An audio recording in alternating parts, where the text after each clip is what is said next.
Bonjour à toutes et à tous. Ce jeudi 20 novembre 2025 à 7h47 du matin exactement aura lieu la prochaine nouvelle lune. Comme d'habitude, lors d'une nouvelle lune, la lune et le soleil se trouvent dans le même signe. Pour cette nouvelle lune, la lune et le soleil se trouveront dans le magnifique et je dirais puissant signe du Scorpion. D'ailleurs, il n'y aura pas que la lune et le soleil en Scorpion. Nous avons aussi Mercure qui sera en Scorpion. Mercure toujours rétrograde.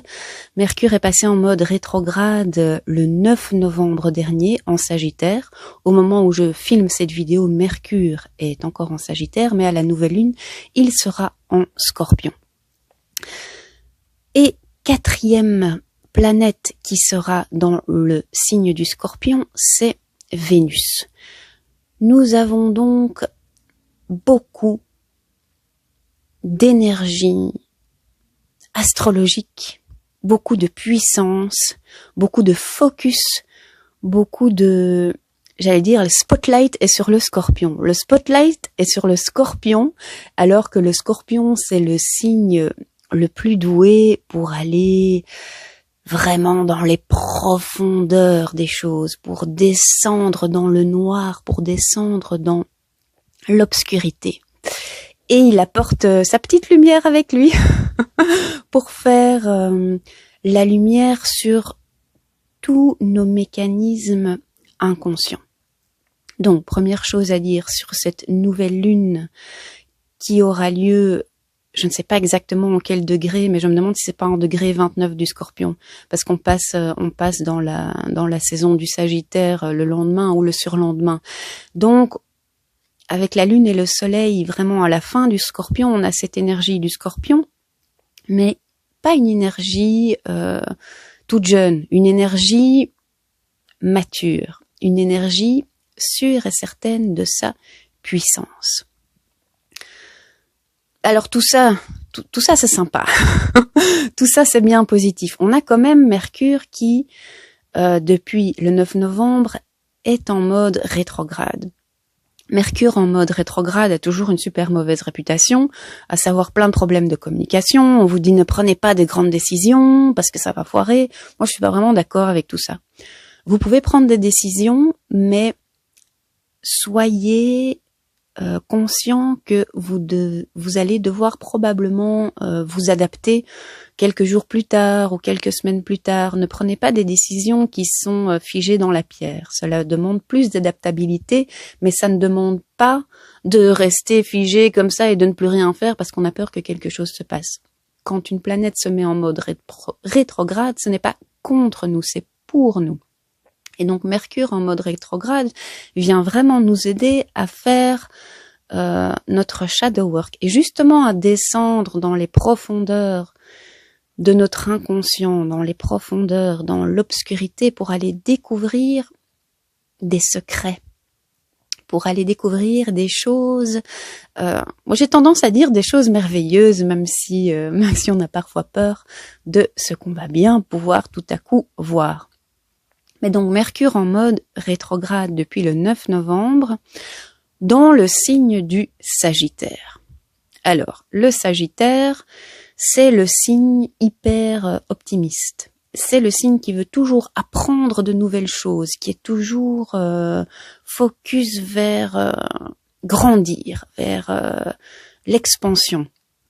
C'est un signe quand il est équilibré et en pleine possession de ses pouvoirs, c'est le signe le plus en lien avec la foi.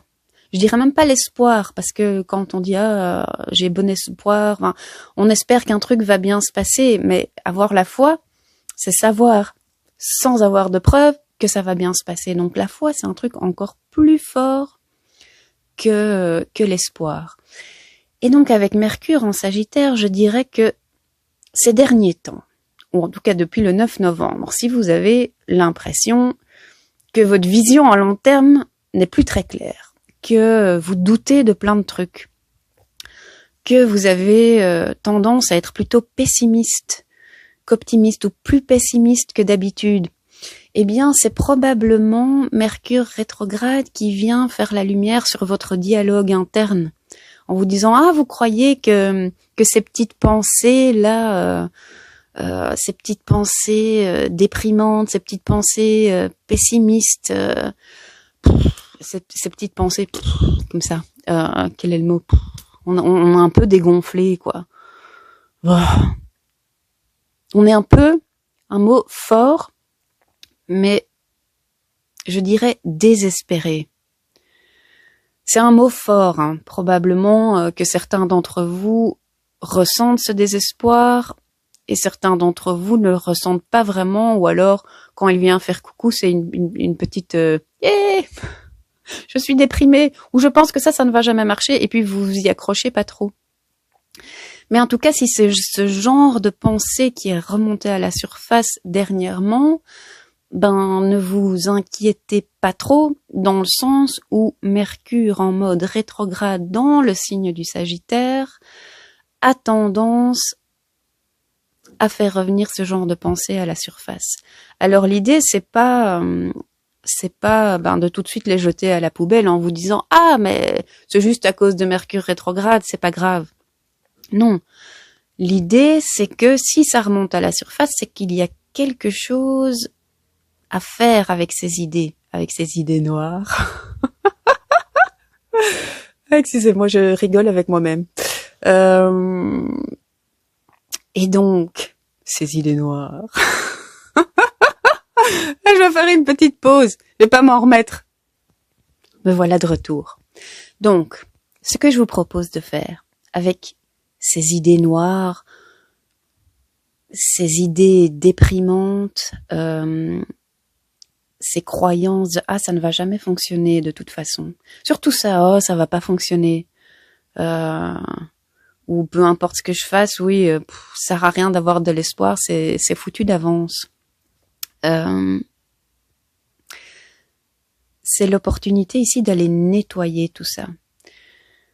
Pour les personnes qui participent au rituel que j'organise, je vous demande spécifiquement de noter, pour l'instant, pendant cette période de Mercure rétrograde, donc du 9 novembre au 29 novembre, notez tout particulièrement quand on revient à la surface une idée ou une croyance limitante ou qui résonne vraiment avec cette idée de c'est sans espoir. Parce qu'on va bien sûr aller transmuter tout ça. Transmuter, prendre le pouvoir de l'alchimie pour transformer tout ça, ça c'est le super pouvoir du Scorpion. Et Mercure est rétrograde en Sagittaire pour le moment, mais il va passer en mode rétrograde en Scorpion pour cette nouvelle lune justement. Donc s'il vous plaît, que vous participiez au rituel ou que vous participiez pas, l'exercice est sympa pour tout le monde, mais plus particulièrement si vous participez, notez ces trucs. Et ne les notez pas dans l'idée « Ah, je vais leur donner encore plus de pouvoir ». C'est pas du tout ça que je vous demande. Notez-les pour juste accepter et voir que même si elles sont toutes petites, en fait, ces pensées existent et de temps en temps, elles vous traversent. Et même si vous pensez qu'elles n'ont pas d'importance, en fait, elles tirent quand même un peu les ficelles à l'arrière, sans même qu'on s'en rende compte. C'est ça l'inconscient, hein. Ce sont des choses qui sont, entre guillemets, à l'arrière, dans notre ombre, et qui ont une influence bien plus grande que ce qu'on croit. Et notez ces petits trucs de désespoir. Parce que bientôt, c'est le solstice d'hiver. Et le solstice d'hiver, c'est le retour de la lumière. Et c'est le retour de l'espoir, c'est le retour de la foi. Et donc, on va vraiment utiliser ces petites idées noires pour aller les transformer et leur apporter la lumière nécessaire. Mais donc, prendre conscience de ces trucs où on pense qu'on n'a aucun espoir, c'est vraiment important pour la suite des festivités et pour la fin de l'année. Maintenant, je reviens à cette nouvelle lune en Scorpion. Je l'ai déjà dit, on a Soleil, Lune, Mercure rétrograde et Vénus en Scorpion. Mais on a aussi un grand triangle. Triangle qui se dit aussi trigone, c'est-à-dire qu'on a des autres planètes qui sont dans les 2 autres signes d'eau. Donc non seulement on a un super pouvoir, super focus sur la magie du Scorpion, mais on a aussi Jupiter qui est en Cancer, et Jupiter est rétrograde depuis mercredi dernier et sera rétrograde jusqu'au 11 mars 2026. Donc on a Jupiter en Cancer, signe d'eau, et on a Saturne et Neptune, aussi rétrograde, en Poisson. Donc vous voyez qu'on a un grand trigone avec des planètes rétrogrades à tous les points.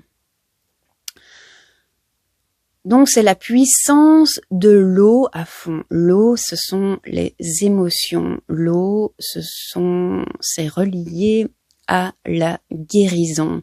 Et avec toutes ces planètes en mode rétrograde, c'est vraiment une invitation à aller guérir quelque chose dans notre inconscient.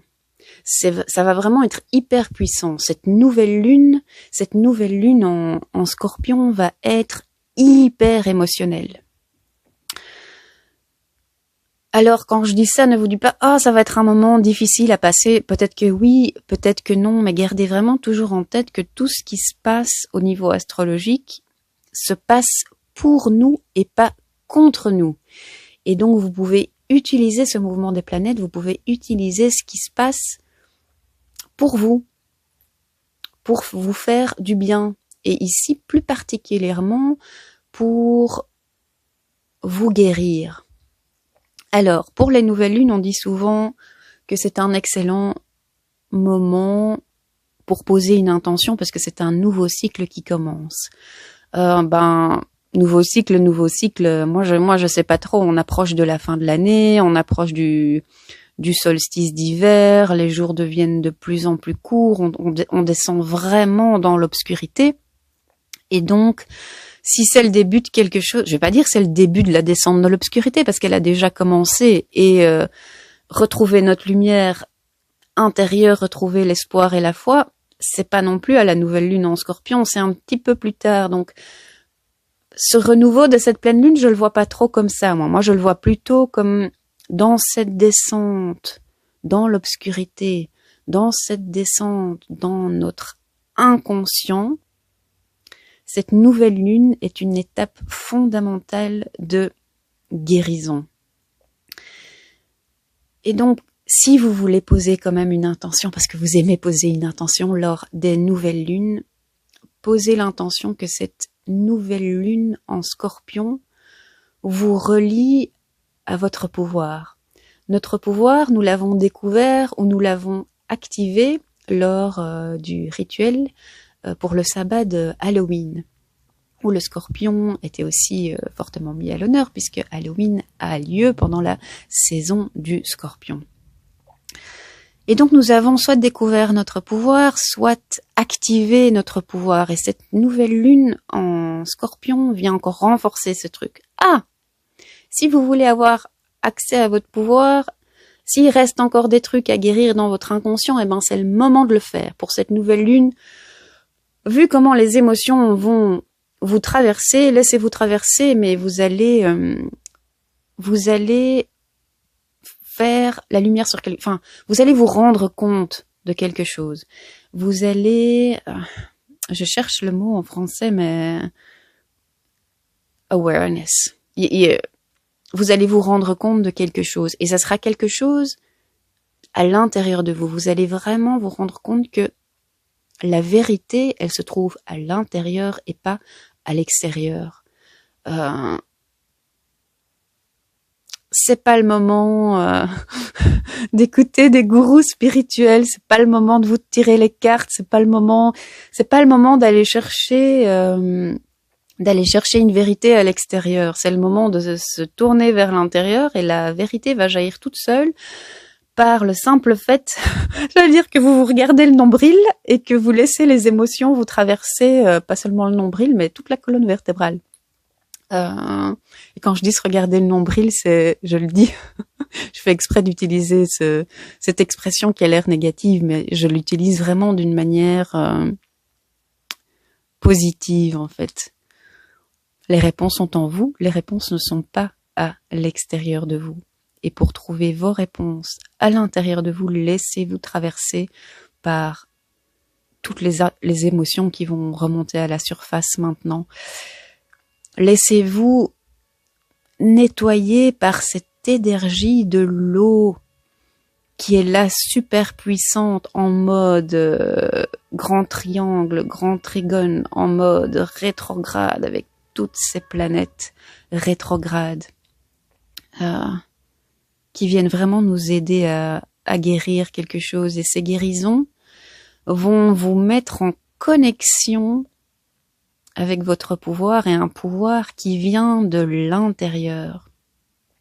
Et c'est une bonne question, ce mot du pouvoir, c'est quoi vraiment le pouvoir? Parce que on a Mercure rétrograde en Scorpion, et donc ça peut faire ressortir des côtés négatifs du Scorpion.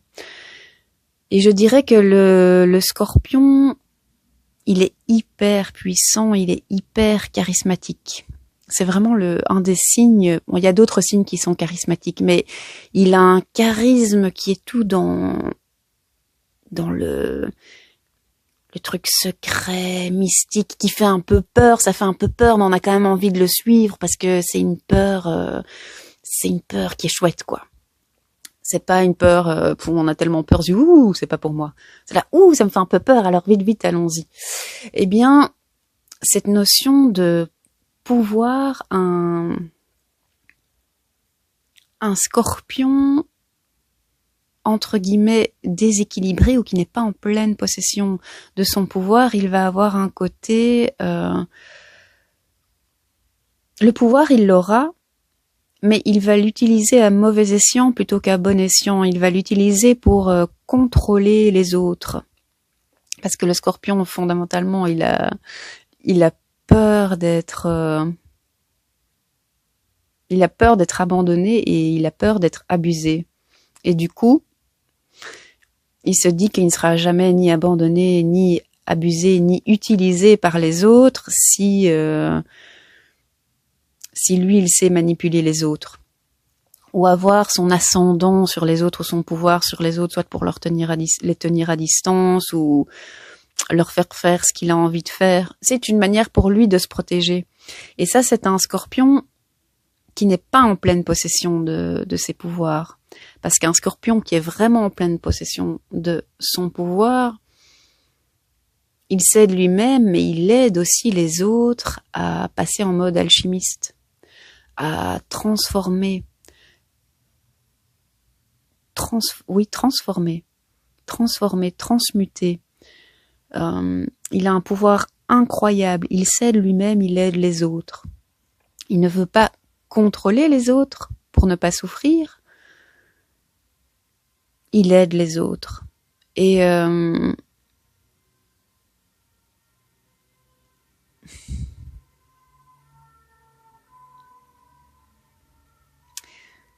s'il y a une intention que vous pouvez poser pour cette nouvelle lune en Scorpion, c'est de vous connecter à votre pouvoir, d'activer votre pouvoir.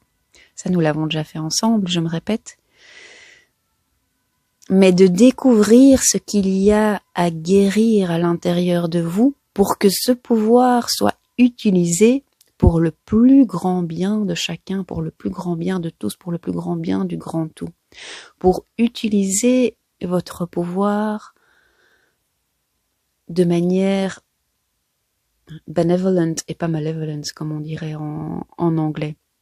Ça, c'est une super intention pour cette nouvelle lune en Scorpion qui, je le répète, sera intense, sera émotionnelle.